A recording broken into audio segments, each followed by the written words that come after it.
Soy arqueólogo y mi equipo encontró algo imposible de hace 100.000 años ubicado en Siberia. Realmente es extraño. Hola a la comunidad de Relatos para la Noche. Realmente no estoy seguro de cuál es la mejor manera de comenzar, así que creo que empezaré con lo básico. Mi nombre es el Dr. Bernard Hawkins. Soy arqueólogo y he estado en mi campo de estudio durante los últimos 30 años. Perdónenme si esto es un poco improvisado o tiene un formato incorrecto, ya que este foro no es mi medio habitual de publicación de investigaciones.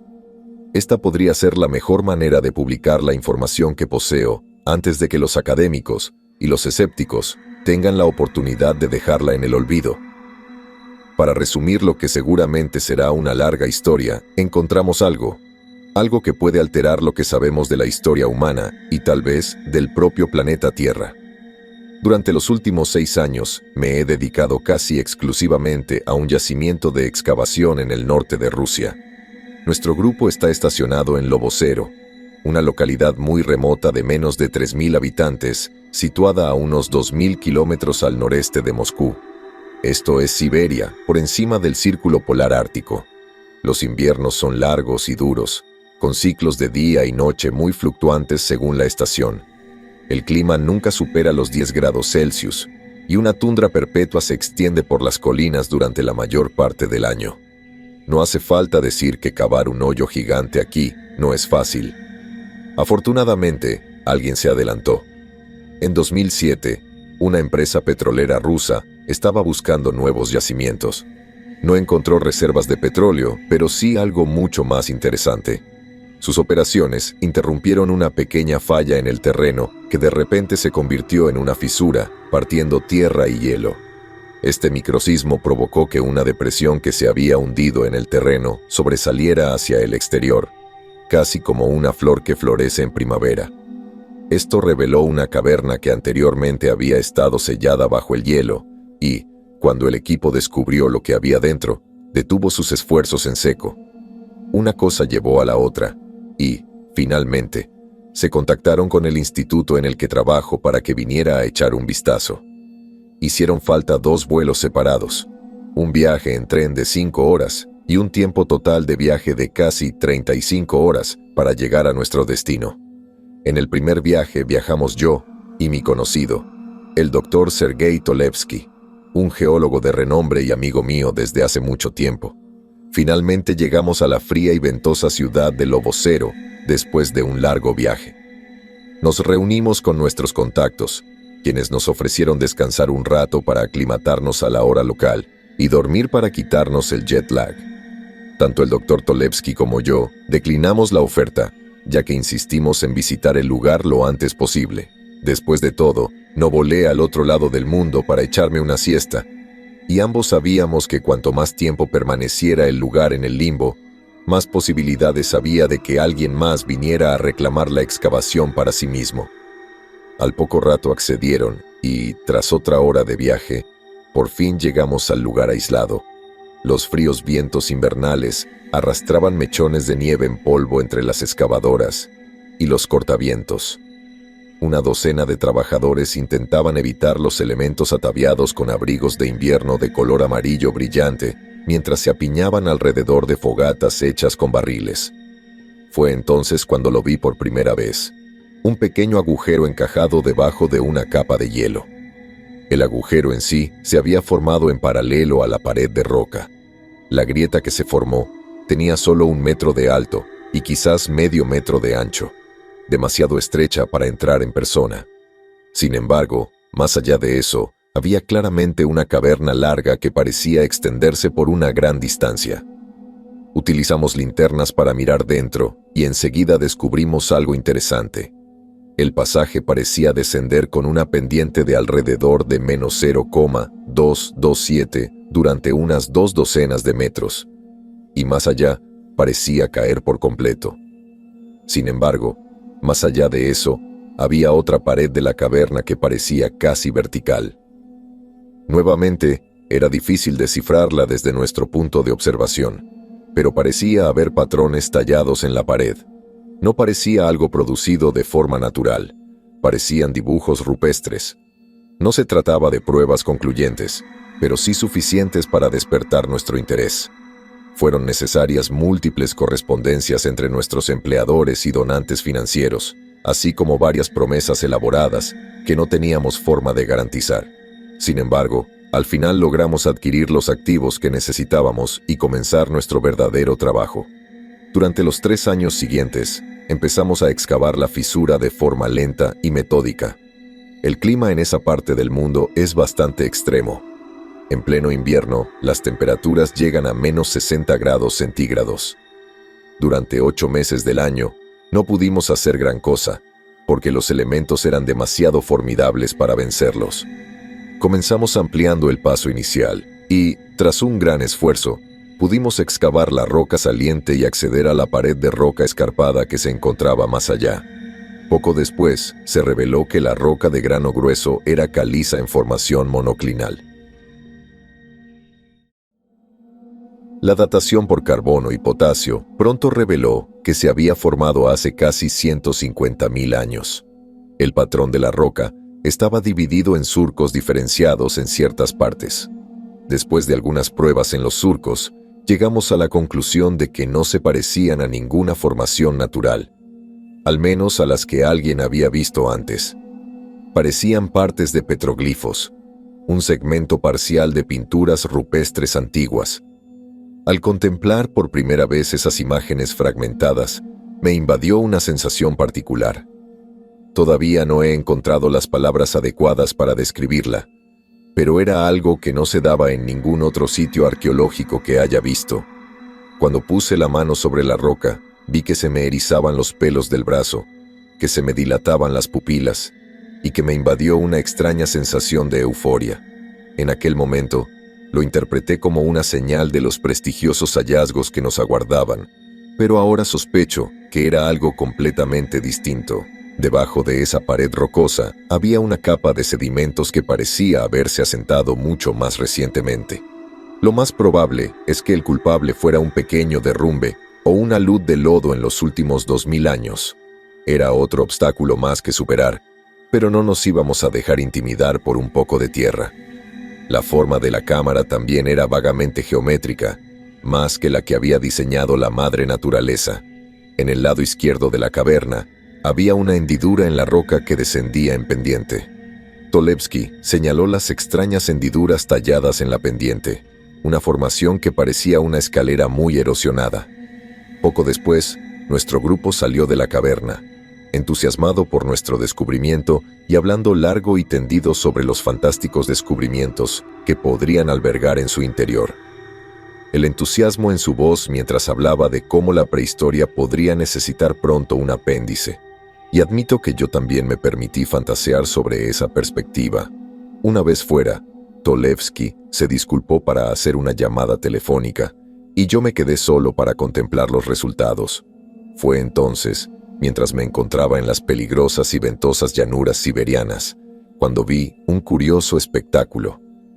A cierta distancia, en el horizonte, vislumbré una criatura solitaria que me miraba entre los cielos del crepúsculo. Sus ojos negros no parpadeaban y sus largas orejas grises se movían de un lado a otro. Era un ciervo de algún tipo, pero con 2 rasgos llamativos. 2 dientes largos con forma de lápiz sobresalían de su mandíbula superior, apuntando hacia abajo como los dientes de un antiguo Smilodon. Nunca había visto una criatura tan extraña y me quedé mirándola con asombro mientras me observaba con curiosidad.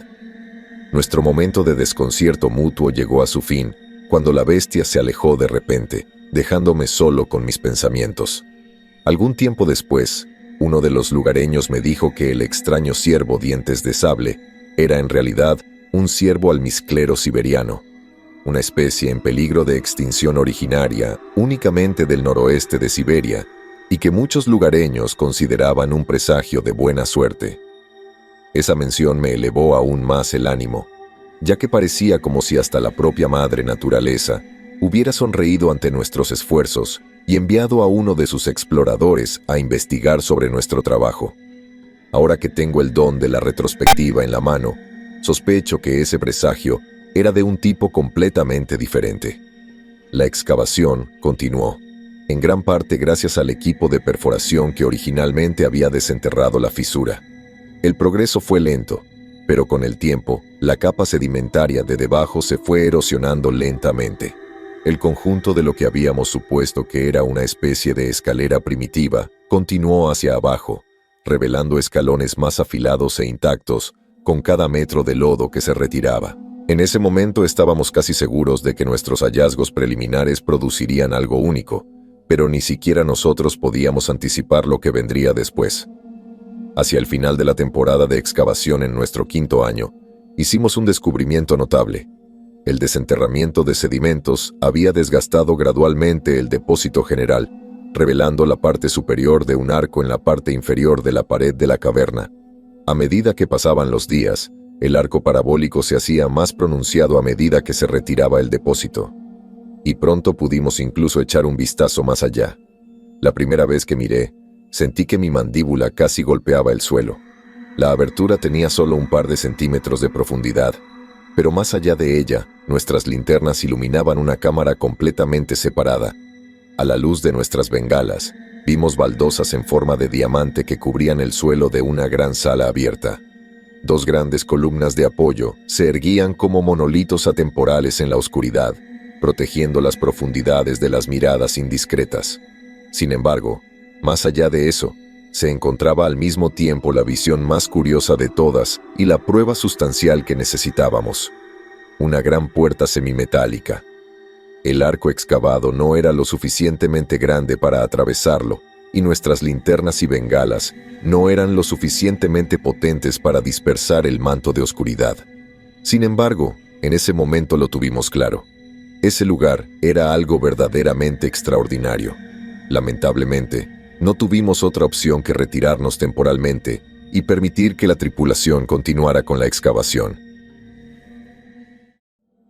Los dos tomamos algunas muestras de la pared rocosa y salimos de nuevo, charlando animadamente entre nosotros.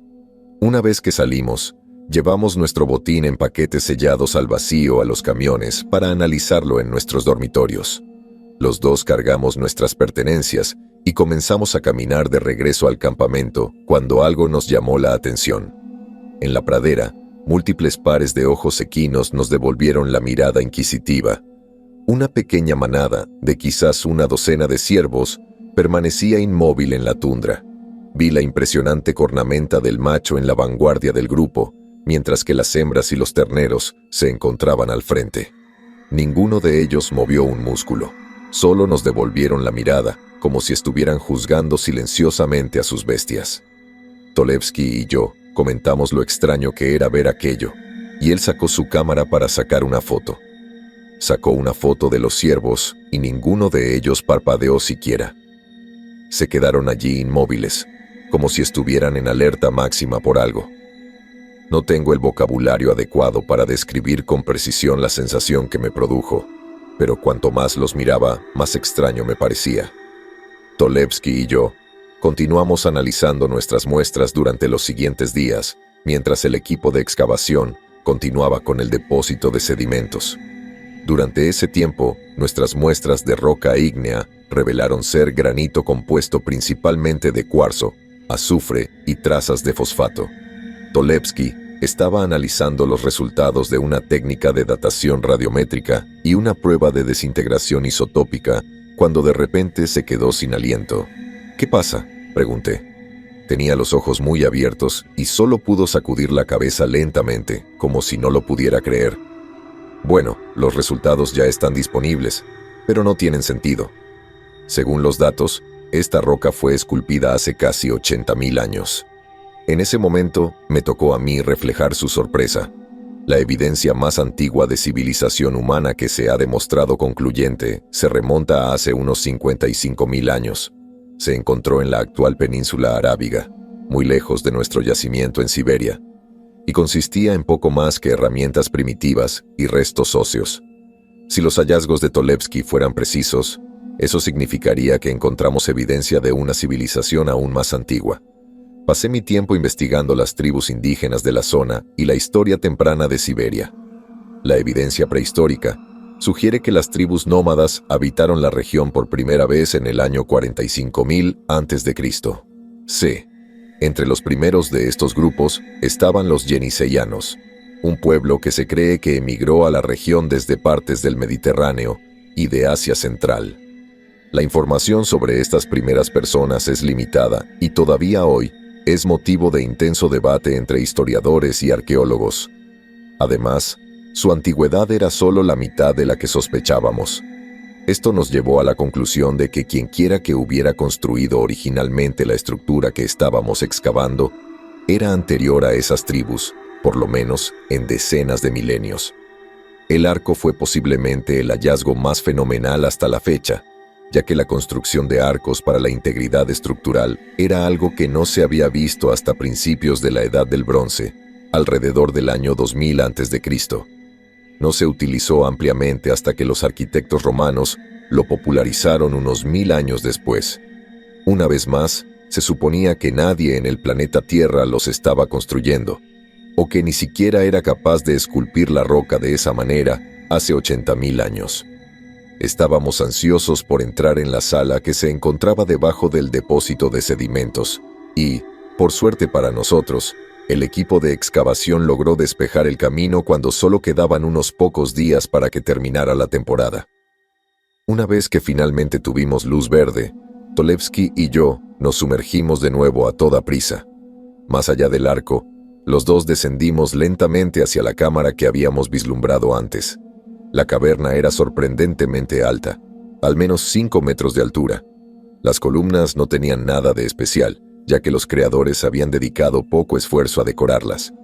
El verdadero premio era la gran puerta de 3 metros de altura en el lado adyacente de la habitación. La puerta tenía una coloración ligeramente verdosa y cobriza, y parecía estar hecha de algún compuesto de bronce con vetas de oxidación.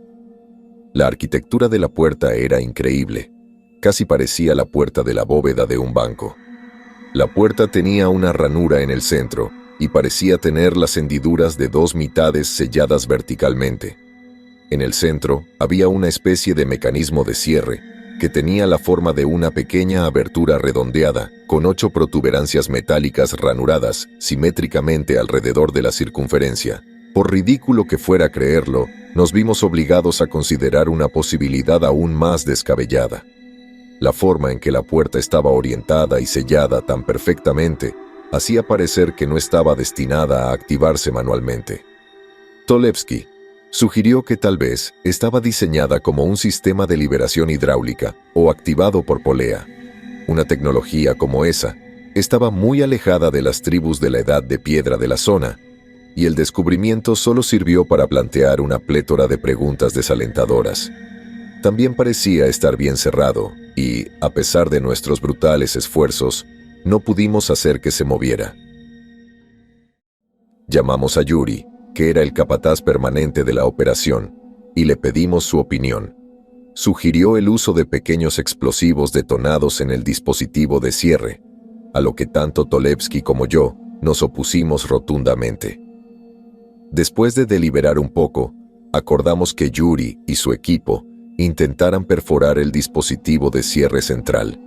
Terminé disculpándome para tomar un poco de aire fresco, mientras Tolevsky y Yuri continuaban con su trabajo. Atravesé la entrada externa de la caverna y sentí el aire frío de la tundra siberiana llenar mis pulmones. Me tomé un momento para estirar los brazos cuando vi algo curioso. Varios miembros de la tripulación se encontraban a unos metros de distancia en silencio. Ninguno de ellos siquiera miró en mi dirección cuando me acerqué. Estaba a punto de llamarlos cuando vi lo que atrajo su atención. Había una pequeña colina a unos 100 metros de distancia y sobre ella se veía una imagen curiosa. Un pequeño grupo de animales. Había varios ciervos, pero también había conejos, mapaches, castores y algunas especies de pájaros.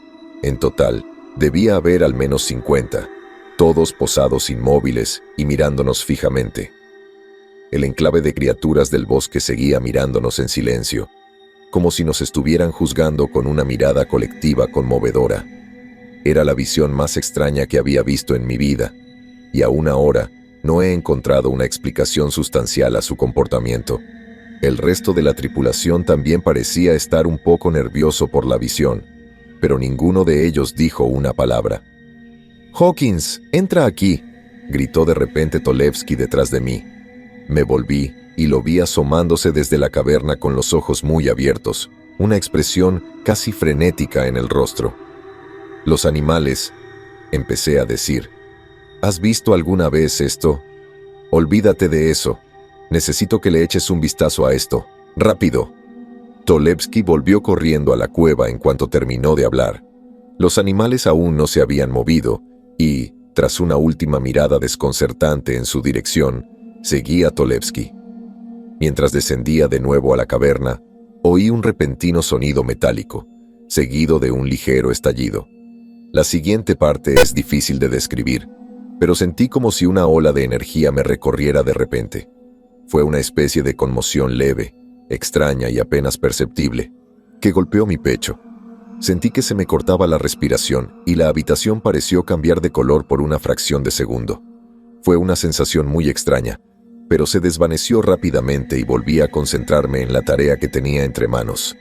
Una vez dentro, descubrí que Yuri no solo había logrado abrir la cerradura, sino que el equipo también había logrado abrir las puertas por completo. Tolevsky me hizo un gesto para que lo siguiera adentro, y, con gran expectación, obedecí.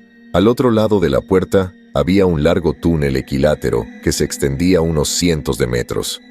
Hicimos una comprobación completa para detectar gases venenosos como metano y un posible sulfuro de hidrógeno que temíamos que pudiera estar presente debido a las conocidas bolsas de gas natural de la región. Afortunadamente, no encontramos gases tan peligrosos, pero curiosamente, el contador Geiger detectó una concentración ligeramente superior de partículas beta. Bien podrían haber sido lecturas residuales y no era un nivel considerado peligroso, pero era algo que valía la pena mencionar. El túnel no tenía un diseño demasiado espectacular, pero el hecho de que estuviera allí era notable por sí mismo. A lo largo del corredor encontramos varias herramientas de metal oxidadas y otros escombros que prácticamente confirmaban que el túnel había sido excavado intencionalmente. En las paredes se encontraban quizás los hallazgos más interesantes hasta el momento, al menos para mi gusto. Petroglifos y pinturas rupestres que parecían representar una miríada de actividades de una cultura primitiva. Parecía haber representaciones de humanos realizando actividades típicas de cazadores-recolectores. Un mural mostraba a varios de ellos cazando lo que parecía un oso. Otro mostraba a un grupo reunido alrededor de una montaña. Era fascinante y se extendía por casi todo el túnel. Había demasiados para poder describirlos con todo detalle, pero había uno que era claramente único. Me llamó la atención de inmediato debido a la ornamentada formación en espiral que se extendía casi desde el piso hasta el techo. Varios animales estaban representados en el anillo exterior del mural, aparentemente rodeando al grupo en el medio. Se esculpieron seres humanos en los brazos en espiral, de la forma con los brazos levantados sobre sus cabezas, aparentemente en reverencia o miedo a algo en el centro. Parecía nada más que una gran mancha de tinta. Pensé que tal vez había habido algo representado allí antes de que alguien más lo cubriera por alguna razón desconocida. Ni yo ni Tolevsky pudimos descifrar un significado del mural al verlo por primera vez, pero la retrospectiva ha pintado un retrato elaborado y macabro. De todos modos, continuamos por el túnel después de un tiempo y encontramos el verdadero premio que nos esperaba al final del corredor. Al salir del túnel por el otro extremo, nos encontramos entrando en una gran cámara abierta que era unos pocos metros más alta que el túnel. Parecía un callejón sin salida, ya que no había otros pasadizos que condujeran más allá. Más petroglifos cubrían grandes porciones de las paredes, pero eso era todo. Seré sincero, a primera vista me sentí un poco decepcionado, ya que esa habitación no parecía contener gran cosa. Después de las asombrosas medidas de seguridad que se implementaron, pensé que seguro nos encontraríamos con algún tesoro perdido, pero lo único que contenía esa última cámara era lo que parecía un pozo de agua central. El suelo estaba elevado alrededor de 1 metro en forma de círculo y la parte interna estaba cubierta por una enorme losa de piedra. Encima, y por toda la losa, había lo que parecían ser runas, descoloridas por los elementos, pero todavía discernibles. Sin embargo, no se parecían en nada a ningún léxico que hubiera visto antes. Entonces, se me ocurrió una idea. Tal vez no fuera un pozo de agua en absoluto, sino un antiguo sarcófago.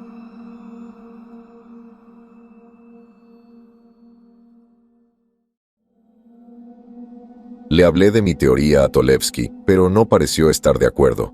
Se arrodilló alrededor del borde y excavó un poco de tierra en la base. Su sospecha pareció confirmarse cuando demostró que el suelo y la forma del pozo eran una sola pieza sólida, a diferencia de un ataúd o un sarcófago, que normalmente no se construyen directamente en el suelo. Tolevsky y yo debatimos durante un par de minutos. Reiteré mi creencia de que se trataba de una especie de cámara funeraria, pero Tolevsky pensó que había algo más. Creía que aún no habíamos visto nada y que el verdadero tesoro se encontraba debajo de la losa que, según él, conduciría a otro pasaje. Creía que la estructura era una especie de templo religioso o zigurat subterráneo. Por interesantes que fueran esas perspectivas, todos los hallazgos parecían indicar lo contrario. De repente, se escuchó un mensaje por la radio de Yuri. Era un mensaje confuso y apenas audible bajo tierra, pero había algo que me llamó la atención. No pude identificar lo que decían a través de la estática, pero estaba claro que estaban angustiados. Yuri se apresuró a atravesar el túnel hacia la entrada y el resto de nosotros lo siguió de cerca. Yuri salió gritando por la radio. Luego se detuvo de repente y se interrumpió a mitad de la frase. Tolevsky y yo lo llamamos, pero no respondió. Una vez que finalmente salí detrás de ellos, entendí por qué se habían quedado en silencio. Allí, frente a nosotros, a unos 20 metros de distancia, había una gran sombra cuadrúpeda que se alzaba en la noche. Clavó sus pezuñas en la tierra helada, arrancando terrones mientras su torpe torso se arrugaba por el viento frío. La luz de la luna, que brillaba hacia abajo, revelaba columnas de aliento que expulsaba de su hocico con cada resoplido, y un impresionante conjunto de astas que adornaban la parte superior de su cabeza. Un alce macho, prácticamente lo último que esperaba o quería ver. En cuanto a los animales más peligrosos con los que te puedes encontrar cara a cara, un alce macho se lleva la palma. Tiene más de 2 metros de altura y casi 700 kilos de testosterona y furia. En época de apareamiento, se sabe que pisotean a la gente hasta matarla simplemente por estar cerca de ellos. Nos quedamos paralizados y un pánico silencioso y generalizado se apoderó de nosotros. No había necesidad de expresarlo verbalmente. Todos éramos conscientes de la situación peligrosa. El alce gruñó y sacudió la cabeza de un lado a otro. No tienen buena vista, pero no había duda de que ya había detectado nuestro olor. «Que nadie se mueva», dijo Yuri en un susurro, pero no necesitábamos instrucciones. Los 4 nos quedamos mirando a la bestia en completo silencio durante lo que pareció una eternidad. Para ser honesto, no puedo decir que haya estado tan petrificado en mi vida. Mis ojos entonces captaron el cargador que estaba a un par de metros a nuestra izquierda. Era nuestra única posibilidad real de supervivencia. Se lo señalé a los demás y nuestro grupo comenzó a caminar de puntillas hacia él lentamente. De repente, el alce resopló y se lanzó al galope hacia nosotros. Corrimos hacia el cargador y, afortunadamente, encontramos la puerta sin llave. 3 de nosotros logramos amontonarnos dentro y Yuri saltó al techo justo cuando la bestia pasó arrasando. Pasó a toda velocidad, balanceando su impresionante corpulencia en un frenesí. Durante horas nos sentamos amontonados en la pequeña cabina del cargador, mientras el enorme alce se estrellaba. Embestía y se estrellaba contra el casco una y otra vez. La bestia parecía negarse a rendirse y, tras agotarse por completo, recurrió a dar vueltas a nuestro alrededor, como un tiburón que acecha a su presa. Solo cuando el sol empezó a salir en el horizonte, vi el extraño brillo en los ojos de la criatura. Había algo en su mirada que era más que la ira de algún animal. No sé cómo describir la sensación que me produjo, pero parecía casi odio. Como un odio primario y profundo. Todo en él era extraño. Por muy peligrosos que sean los alces, normalmente no acechan a la gente de esa manera. Su comportamiento era increíblemente extraño, algo que Yuri comentó varias veces. Después de horas deambulando a nuestro alrededor, finalmente se dirigió tranquilamente hacia la entrada de la caverna. Luego se arrodilló y se tumbó en el suelo. Esperamos un poco más y finalmente pudimos escapar. Todos estábamos exhaustos después de la larga noche y no queríamos nada más que descansar un poco y dejar atrás el extraño incidente. Se envió un equipo de control de animales para ocuparse del alce y, después de tranquilizarlo, pudieron transportarlo lejos del área. El tiempo no era un lujo que se nos hubiera concedido, y el invierno que se acercaba significaba que en tan solo unos días el sitio se vería obligado a cerrar por la temporada. Así que volvimos, decididos a intentarlo una vez más, antes de que la acumulación de hielo hiciera que las cosas fueran imposibles. Después del extraño suceso relacionado con el alce, tal vez nos hubiera convenido considerar nuestras opciones con más cuidado. Pero, en verdad, nadie podía prever lo que se avecinaba. Al regresar, encontramos que todo seguía relativamente igual.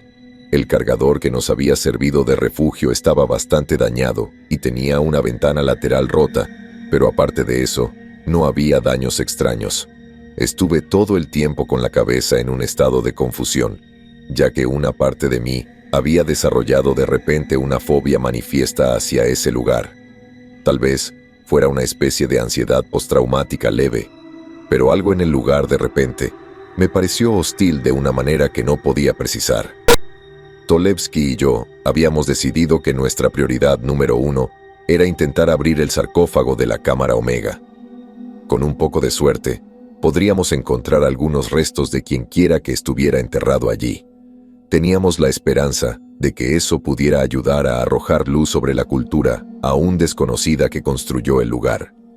Entonces, Tolevsky, Yuri, yo y otros 3 trabajadores entramos en la tumba una vez más, mientras un escuadrón de seguridad armado montaba guardia afuera. Caminamos por el túnel y regresamos a la cámara Omega. Parecía haber una extraña niebla persistente dentro de la cámara. Era como un velo suave y etéreo que colgaba suelto en el aire húmedo de la caverna. No sé si los demás lo notaron, pero yo sí. Finalmente llegamos al sarcófago circular, que nos pareció exactamente igual que como lo habíamos visto antes. De repente, la habitación parecía tener un aura siniestra. No puedo explicar por qué, pero estar allí había formado un pozo amorfo de terror en mis entrañas. No perdimos tiempo en preparar la tapa para quitarla. Desafortunadamente, el estrecho pasaje que conducía hacia abajo era demasiado pequeño para acomodar un montacargas, y nos vimos obligados a recurrir a otros medios. La tripulación colocó un gato hidráulico en el costado, con una cuña colocada entre la grieta. La tapa probablemente pesaba al menos un par de miles de kilos en función de su tamaño y grosor. Después de evaluar, hacer palanca y empujar durante unos buenos 10 minutos, la tapa finalmente se movió. Todo el grupo puso todo su peso en el esfuerzo y los 6 empujamos contra el costado. Finalmente, la tapa se raspó y se deslizó unos centímetros, dejando al descubierto una pequeña grieta entre las piedras. En cuanto se abrió el orificio, una repentina ráfaga de aire salió disparada hacia el exterior. El aire estancado era fétido y afectó mi sentido del olfato como el hedor rancio de una docena de cadáveres en descomposición. No pude evitar darme la vuelta y sentir arcadas, sintiendo que la bilis subía por mi garganta y que, de algún modo, logré contenerla. El resto del equipo también retrocedió, excepto Tolevsky, que se abalanzó sobre él. Se subió la camisa hasta la nariz y alumbró con una linterna la grieta que se había formado. Vi que abría mucho los ojos cuando me acerqué a él. «¿Qué es esto?», preguntó Tolevsky mientras yo miraba dentro. Entonces comprendí su confusión, ya que no había ninguna momia ni tesoros dentro. En realidad, no había nada en absoluto. Debajo de la tapa solo había un pozo abierto que se hundía más allá de lo que nuestras luces podían alcanzar. Tolevsky y yo hicimos una mueca de desconcierto y examinamos más a fondo el recinto. Entonces nos dimos cuenta de que no era un sarcófago, sino más bien un pozo antiguo, pero algo en la pared del conducto me llamó la atención. Había surcos profundos cortados a intervalos aleatorios en segmentos de 3. Cuanto más miraba, más me daba cuenta de que casi parecían marcas de garras.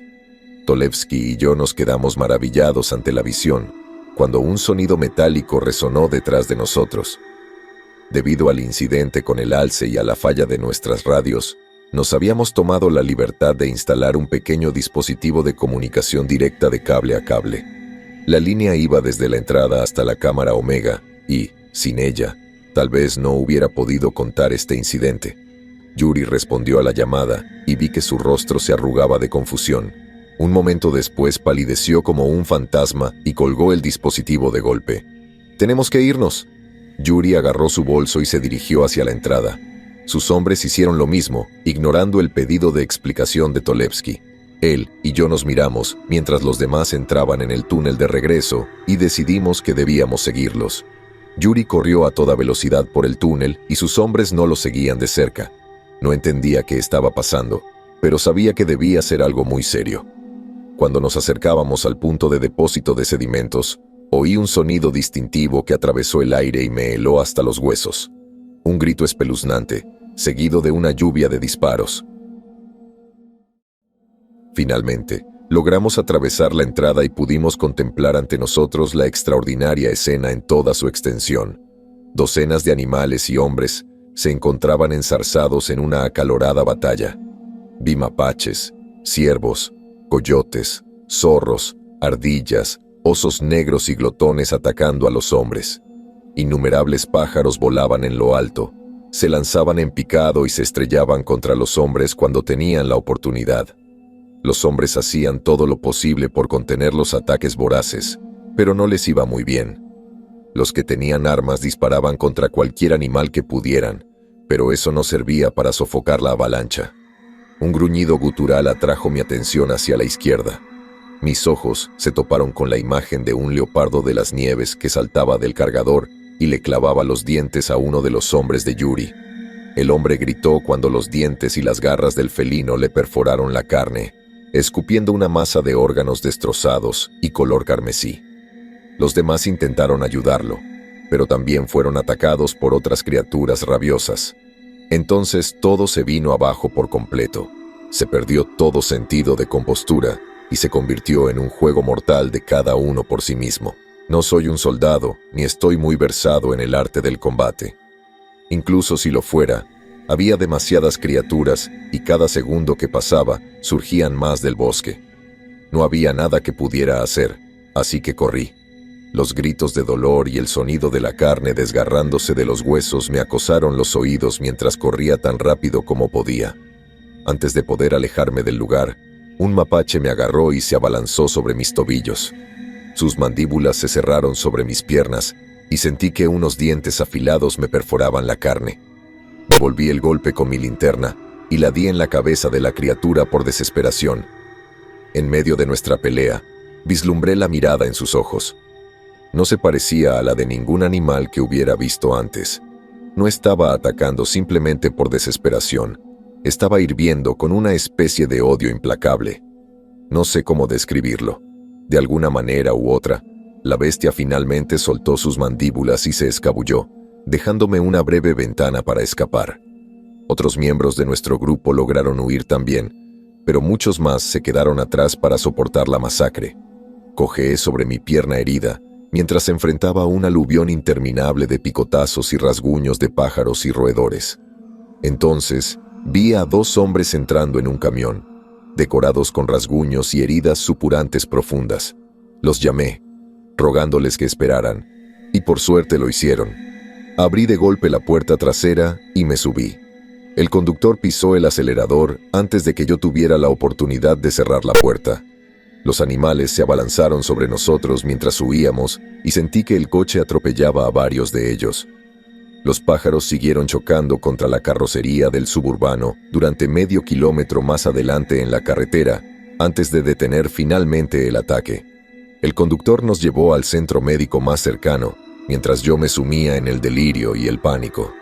No tenía explicación para lo que acababa de pasar y, en ese momento, me había olvidado de Tolevsky. Intenté llamarlo por teléfono, pero no respondió. Unos minutos después, los tres llegamos al único hospital de Lobocero y entramos corriendo. Me dolía la pierna por la herida abierta y me desplomé en el umbral del edificio. No recuerdo mucho más después de eso. Cuando finalmente recuperé la conciencia, me encontraba en la cama del hospital con la pierna vendada y sujeta con un aparato ortopédico. Tenía vendas que cubrían mi torso y me habían quitado un mechón de pelo para tratar una herida en el cuero cabelludo. Era evidente que había sufrido más heridas de las que había notado anteriormente. Al cabo de un rato, entró en la habitación una cara familiar. Una mujer llamada Oksana, que trabajaba en el mismo instituto que yo. Se mostró muy preocupada por mi bienestar, pero le aseguré que no se preocupara. Entonces le pregunté por Tolevsky. Se quedó en silencio y meneó la cabeza. Me preguntó qué recordaba y le conté todo lo que he escrito aquí hoy. No parecía creer mucho de lo que le conté, o al menos parecía bastante escéptica, pero le aseguré que era toda la verdad. ¿Qué le pasó al doctor Tolevsky?, pregunté. Con un largo suspiro y una breve mirada de incredulidad brillando en sus ojos verdes, reveló lo que sabía. El ataque repentino de los animales a la tripulación se atribuyó a un brote de rabia. Una agencia rusa equivalente al CDC fue enviada para poner en cuarentena la zona y tratar a los heridos cuando se supo de ello. Yo mismo me vi obligado a someterme al proceso de inmunización, una serie de inyecciones extremadamente dolorosas en el estómago, con una aguja de 25 centímetros. Fue una de las cosas más desagradables que he tenido que soportar, pero no tuve elección, ya que una vez que el virus de la rabia se ha gestado, es 100% mortal. Afortunadamente para mí y los otros 2 hombres que llegaron conmigo, nunca mostramos ningún síntoma. Lo más extraño es que ninguno de los animales o personas que murieron en el ataque lo hizo. El virus de la rabia no se encontró en los organismos de ninguno de los fallecidos. Incluso si se hubiera encontrado, dudo que hubiera sido una explicación adecuada de lo que ocurrió. En sus etapas finales, el virus de la rabia ataca el cerebro y el sistema nervioso central del huésped, lo que provoca la agresividad y la espuma en la boca que la mayoría asocia con la enfermedad. Un animal o una persona rabiosa suele atacar violentamente a todo lo que se le acerca, incluso a aquellos con los que está familiarizado. El cerebro simplemente se degenera hasta el punto en que ya no puede reconocer cosas y todo lo que conoce es la agresividad. Lo que presenciamos ese día es algo nunca antes registrado. Decenas de animales de diferentes especies atacando a los humanos como si actuaran como una fuerza unificada, sin mencionar el hecho de que muchos de los animales vistos ese día normalmente no son agresivos con los humanos en absoluto. La forma en que se comportaron y pelearon tan ferozmente era casi como si estuvieran coordinados de alguna manera.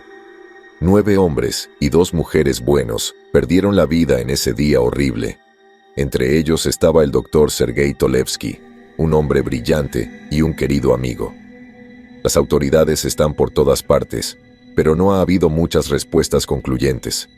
Todavía no se ha encontrado ningún rastro de ningún patógeno o enfermedad inusual, y nadie tiene una explicación real de por qué sucedió. Puede que yo tenga una, pero ni siquiera yo sé si realmente la creo.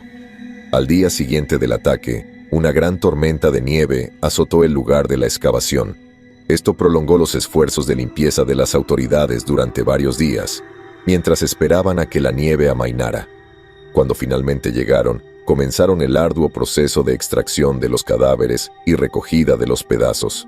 Entre la carnicería, notaron algo extraño cuando llegaron.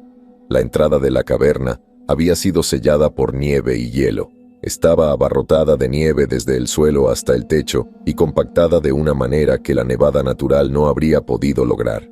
La única explicación real es que los animales o alguien más lo hicieron para enterrar la caverna intencionalmente.